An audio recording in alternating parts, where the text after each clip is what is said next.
Hello, ladies and jelly spoons. Brightness went up. There we go, that's better. Welcome to the Game Dojo. It's your boy, the Game Ninja.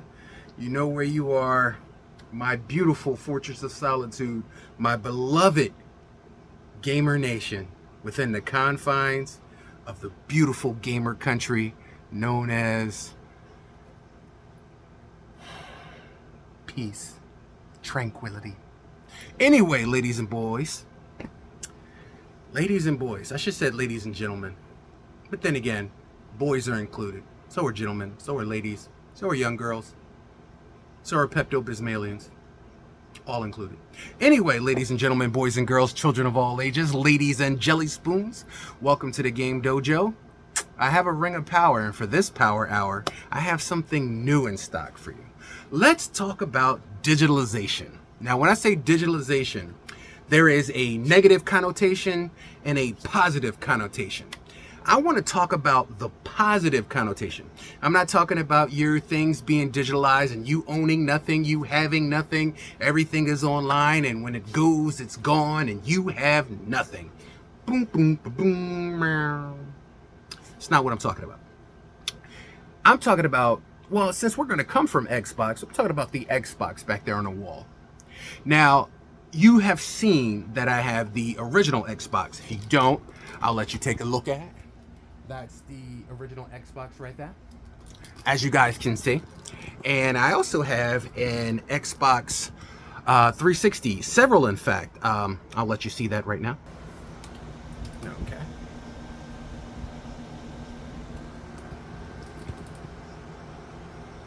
Okay, now that that's out of the way, and we've established said Xboxes.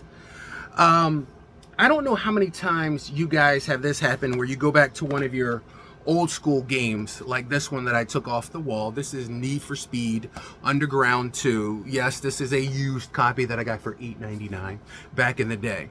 And when I pulled it off the wall and was ready to go, there was a problem. Problem is the disc was cracked. Disc was cracked and I could not play the game. Now, you can always go out and get another copy of this game. You can try to, I mean, let's face it, it is an older game. You could probably get it streamed, or you could probably get it like through like a live service or something like that. But see, I am a physical guy, and I like to keep these things, even though they don't work, I like to keep them for nostalgia reasons. I like to take the book out and smell the book. I like to open the book and look at the pages and feel the things, and just to know that, you know, I own it and it's physically there. You can smell the box, the green joy. But when it comes to purposes of playing, you can't play this. No. Which is why I'm so glad that I took a dumper a very long time ago. Pause. And if you don't know what a dumper is, well, let's just say there's hardware and software out there that you can get where you can take your case game and digitalize it on a drive in an image so that you can use it for eternity in perpetuity forever.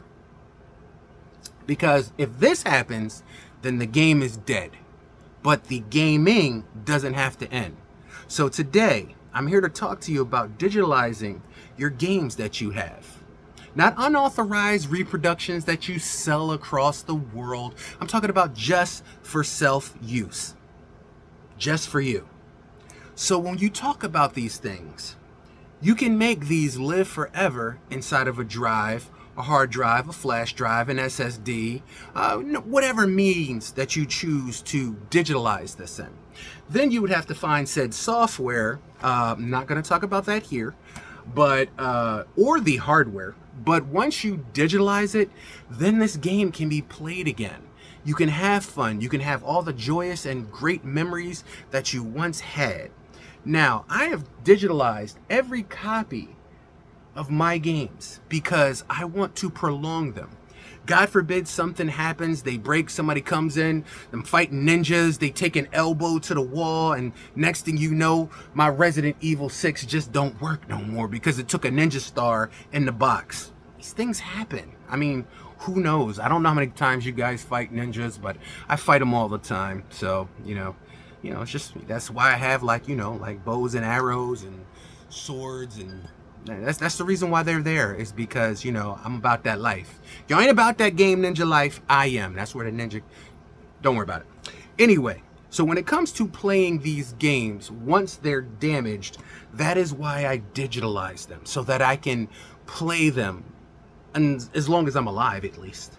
So let's take a look at the digital library that I took off of my wall so that I can play them. Come on, guys. So as always, you guys have a seat right here next to me in the game dojo. I want you guys to sit back and relax with your favorite bag of snacks and get ready for these game tracks, because I am the game ninja and this is what I do. And this is the positive side of digitalization. Not the negative online side, but the offline side. There are great things you can do by digitalizing your library that you own legally. So ladies and gentlemen, step on in. Let's take a look at my library. Okay, so welcome to my humble computer. This is where my Xbox original library has been digitalized so that I may play my Xbox anytime that I want, despite a red ring of death, despite hardware, despite software damage. So let's go.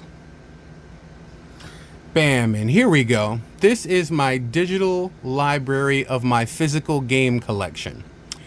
And as you can see down here, where is my, hold on, where is it? Give me a second to find it.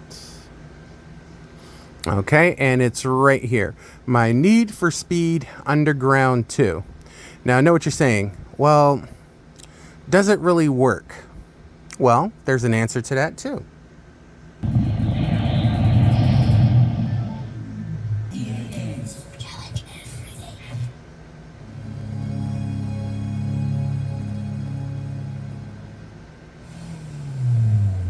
Hi, I'm Brooke Burke, and I play Rachel Teller in Need for Speed Underground 2.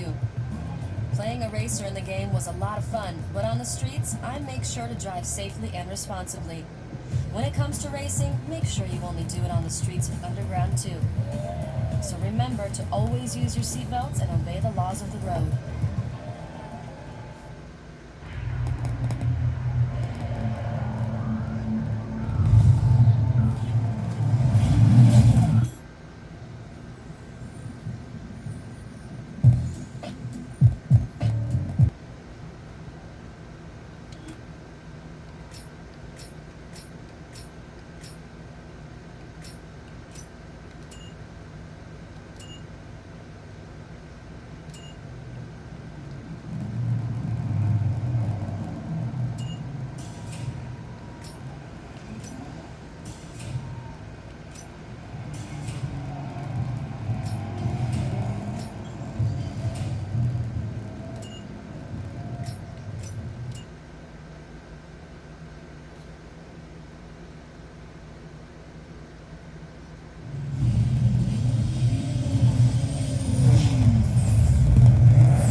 See, and just like that, an impossible becomes possible.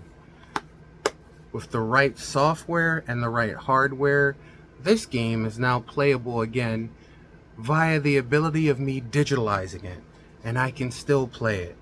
Now, while I can still go out there and probably try to find this aftermarket, the chances of me finding it for $8 is probably going to be horrible, since retro collecting has gone through the roof and everything is overpriced and overamped.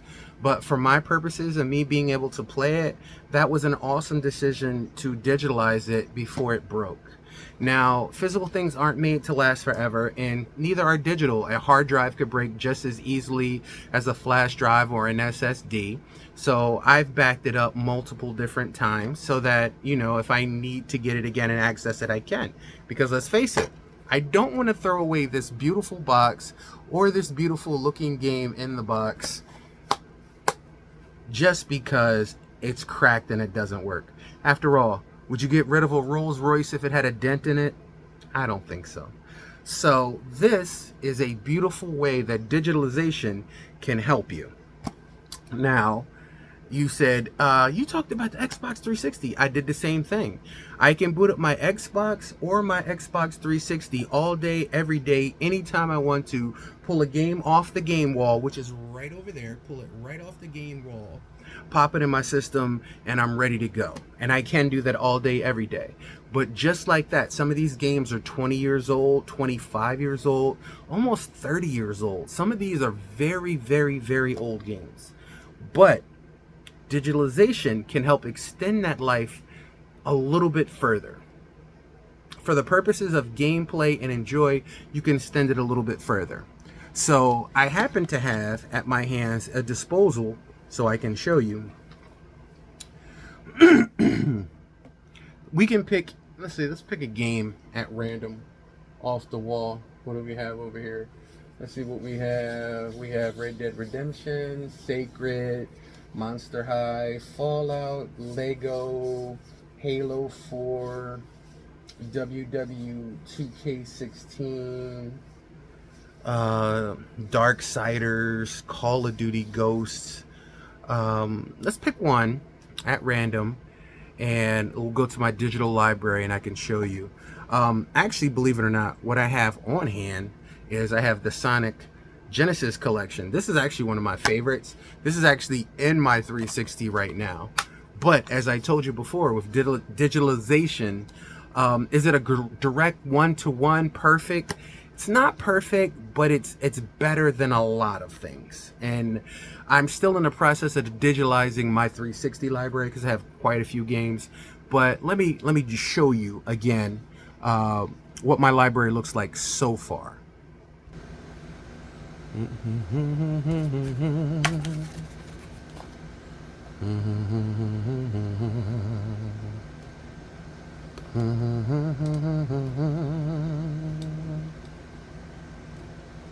Okay, so like I said, this is my Sega Genesis collection, Sonic Ultimate Sega Genesis collection, Sonic's Ultimate Genesis collection. I said it like twice, I don't know why. For the Xbox 360, and I'll put the thing right here. And as you can see, I have it right there for one of my platinum hits. And there you go.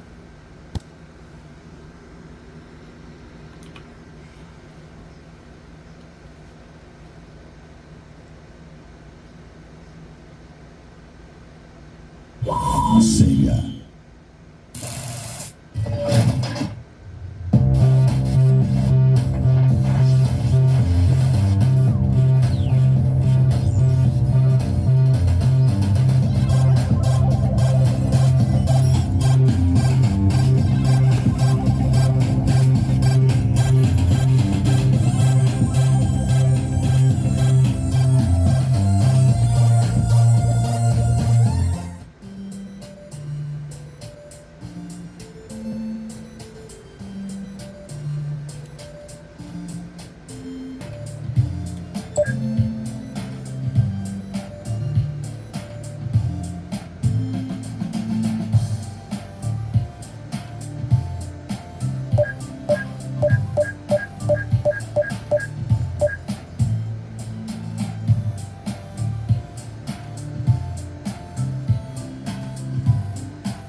just so you can see that it actually plays.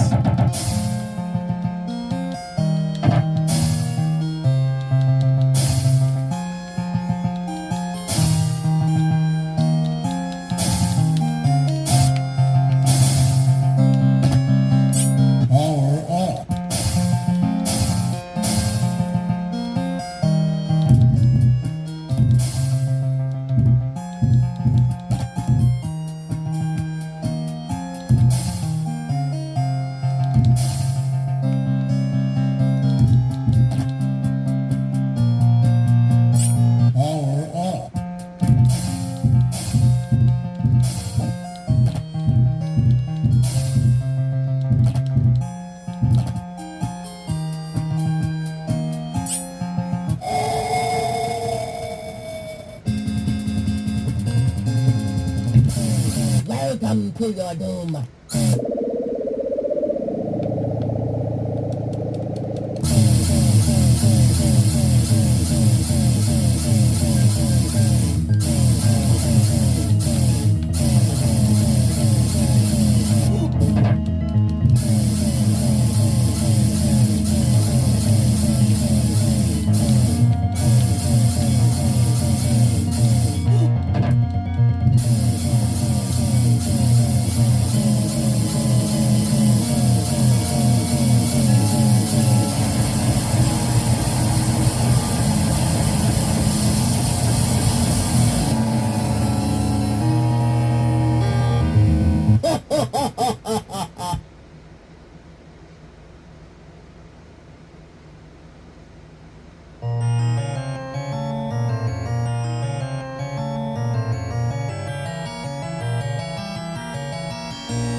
So, like I said, when it comes to extending the life of an older game, digitalization is probably one of the best things you can possibly do to preserve your gameplay and to preserve your old games.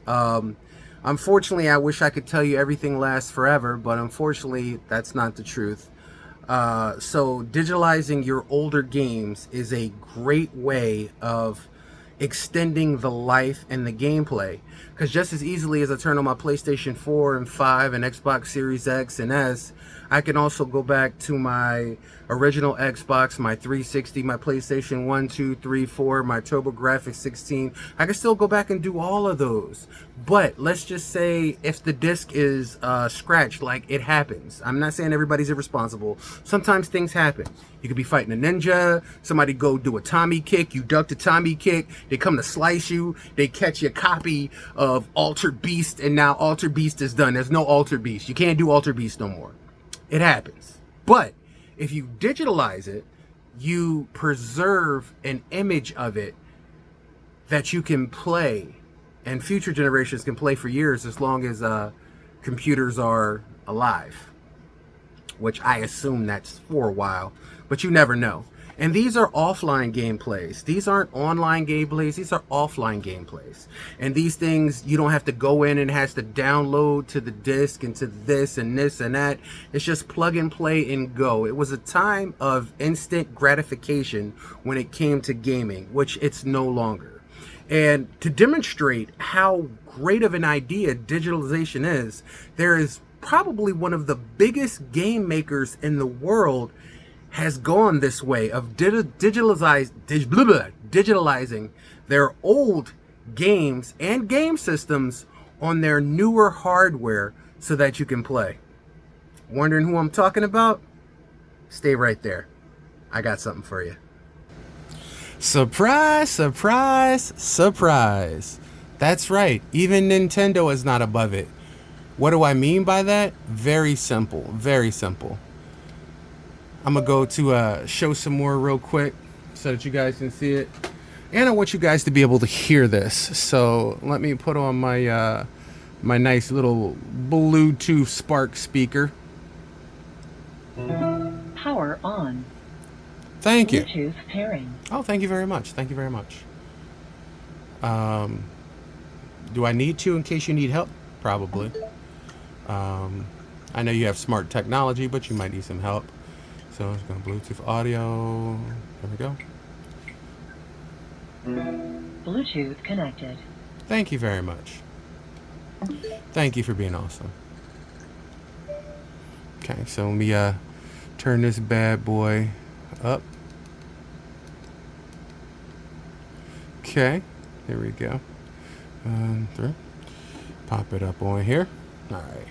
So, like I was saying, Nintendo has put Game Boy with its Game Boy games on the Nintendo Switch.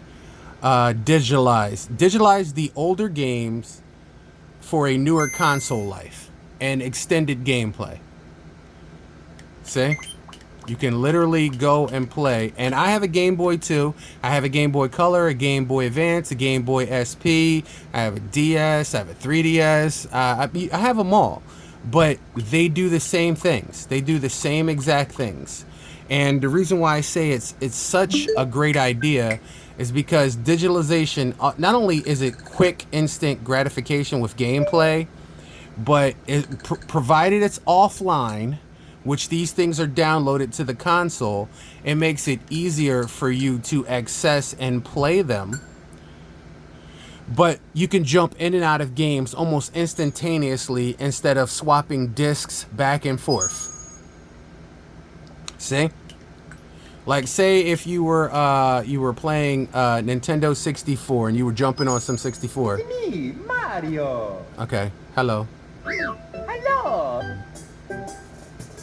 All right, and let's say, all right, go now. All right, real quick, let me pick this one. Okie dokie. All right, so say I'm playing this, right? And I'm like, you know what? I want to bust some cart. You can back out, or hold up. Where's the John? Hold on. How you do the Johnny John? Hold on. No, not that. Where's the Johnny John? No, where's the Johnny John? There we go. Sorry about that. I haven't been on my Switch in a while. Go back to game selection, pop up, do the Mario Kart, and just like that, now you bust a Mario Kart on Nintendo 64.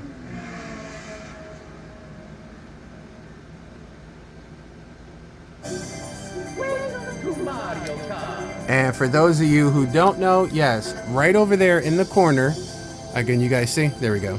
Yes, I do have a Nintendo 64 right there. See? And it is hooked up to this TV. So if I wanted to play the original Nintendo 64, I could right then and there, because I have it right here in front of me.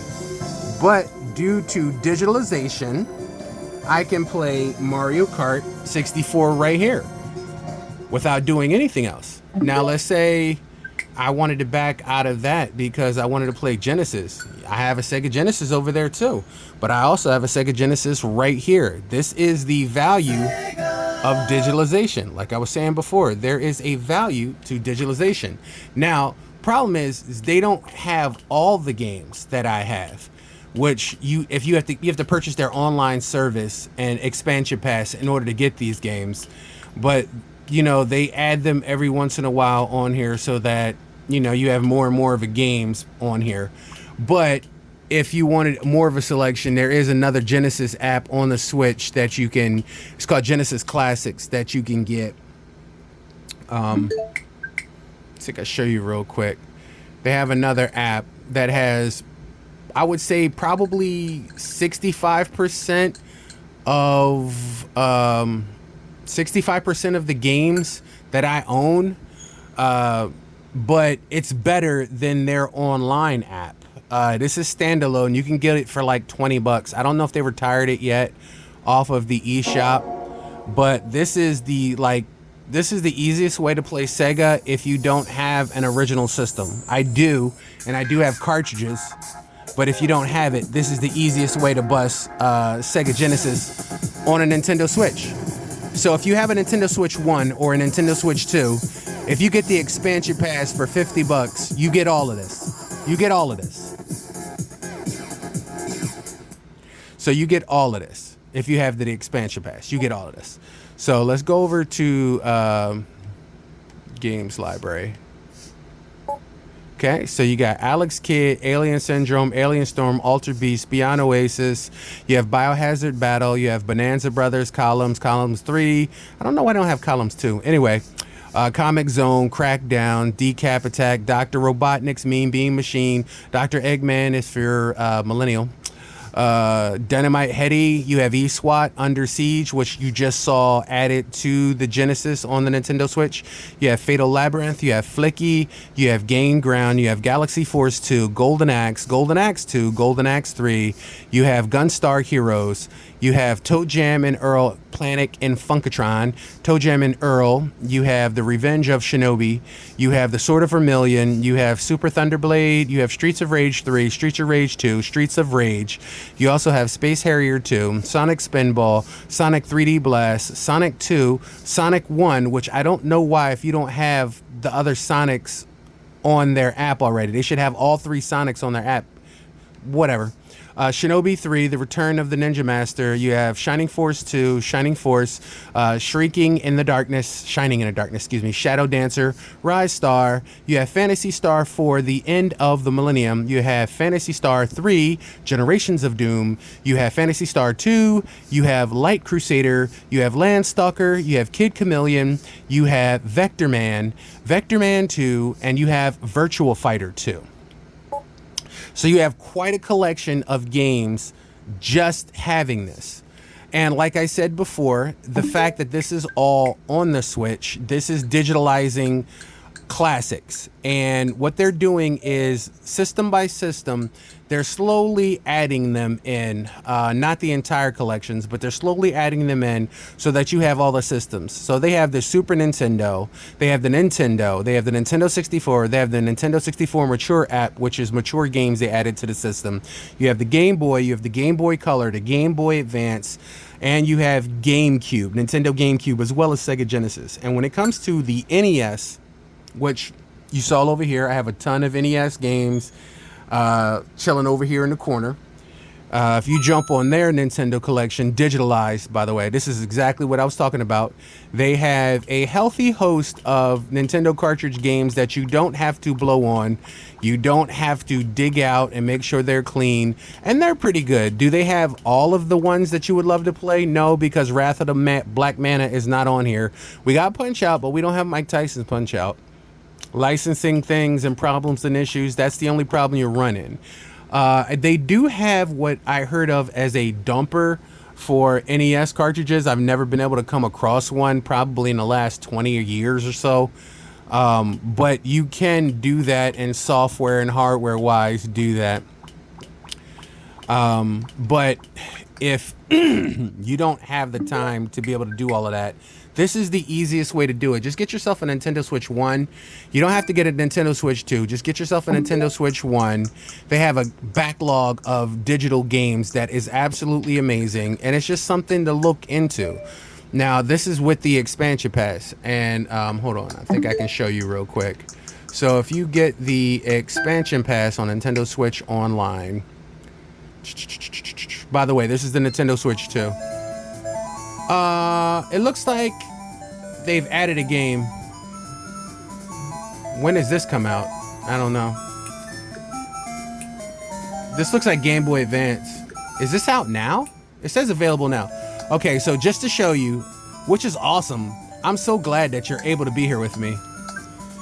I'm actually glad you're able to be here with me. It's a Game Boy Advance. So I can actually show you how they add additional games. So it's a Game Boy Advance. So I'm gonna click on Game Boy Advance, hold on. Because I'm going to hit plus, no, go back. I hit the wrong button. Sorry, I ain't got my Pro controller. I'm playing with this whatchamacallit, Johnny John. No, not that. There we go. So you just click software update, hit via internet. Most of the time it'll do it by yourself. But see, there you go. It's downloading and updating. Most of the time it'll manually do it. But see how it just automatically update and download complete. You go in there. They just notified me in the system that there was a game dropping today, and we just updated it. And you'll see the game at the top. It'll let you know right there. There's something new to play. We got the Fire Emblems that was just recently added. Now we have Mr. Driller 2, and then we have Klonoa. Never played it before in life, but now I have Klonoa for Game Boy Advance and Game Boy Advance Klonoa. Whatever Klonoa is. I don't know what Klonoa is, but apparently it might be banging. You never know. So I'm going to click out of that real quick. Go back here so I can show you what I was going to show you. And they now call them the Nintendo Classics. So if you see here, you have Nintendo GameCube, Game Boy Advance, Nintendo 64, Super Nintendo, Game Boy, and NES. What you don't see showing love here is the Sega Genesis, which was their direct competition. And I'm kind of angry that they don't have it up in here, but it is what it is. But I'm gonna go back to home. So it looks like we have that here. Y'all heard about Galaxy 1 and 2 coming out. We still have a Wii. They haven't updated anything on Game Boy. They're just letting you know you can get the GameCube controller. Donkey Kong Bonanza, we was bussing. The Virtual Boy, which I'm not gonna get that. It was horrible enough the first time. I don't need headaches and pain in my brain. So yeah, I'm straight. But they have some stickers and things that are available so that you can, like, you know, update your profile, which I should say. But so yeah. Okay. Sorry for the cross-generational game system here, but like I said, I am the Game Ninja. We're all things gaming. There is no gaming racism here, baby. I have an Xbox 360 right underneath a PlayStation 4, right next to a TurboGrafx 16. I have a Nintendo NES right next to a Nintendo 64, which they good. They rock each other, same franchises. But just underneath them, I have a Sega Genesis original on top of an Xbox original right next to it. So like I said, I got the PS3 right next to, what is that? That is Panasonic 3DO Real. Nobody's wasting nobody. No fights, no anger, no hate, no gang violence. Just gaming, and togetherness and joy and a synergy of love and gaming. And that's what we're here for. So as I showed you, Nintendo is actually in the gaming business of digitalizing its older library of games and its older consoles of games. Now, as of now, Xbox and PlayStation do their game passes and their online passes. You can play older games on there, but it's an online experience through an expansion pass, much like Nintendo's is, but these are downloaded to the console. They don't need the internet to run, which is good, by the way.